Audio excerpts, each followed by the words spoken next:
Përshëndetje, unë jam doktoresh Albana Daka, specialiste në mjedisin laboratorike, nutricion dhe gjenetik. Siç e dim të gjithë, obeziteti është një nga problemet kryesore shëndetësore që sot jo më kot OBSH-ja e ka quajtur sëmundja e shekullit, sepse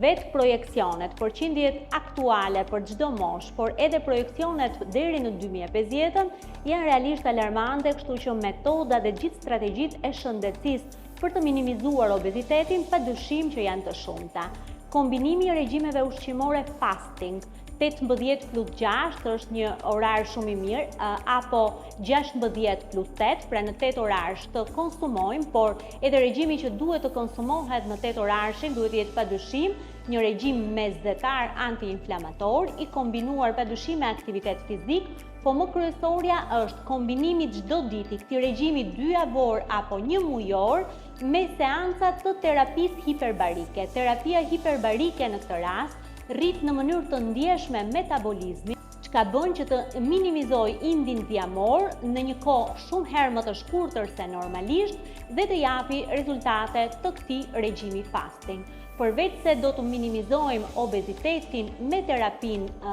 hiperbarike, padyshim do të ndikojmë në rritjen e imunitetit, në minimizimin e flakjes qelizore, duke çuar oksigjen me presion të lartë në çdo qelizë të organizmit dhe kryesisht në organizmat bipesh apo obez, qelizat fillojnë një flakje që në mosha shumë të hershme. Prandaj kombinimi i këtyre dy terapive, përveç se ndikon denjësisht për të ulur bipeshën apo obezitetin, rregullon të gjithë parametrat shëndetësor duke minimizuar yndyrnat, duke rregulluar të gjithë problematikat në mëlçi nëse kemi, apo duke rregulluar të gjithë problematikat e tjera që na vijnë si rezultat i bipeshës. Dhe padyshim, kjo do të bëjë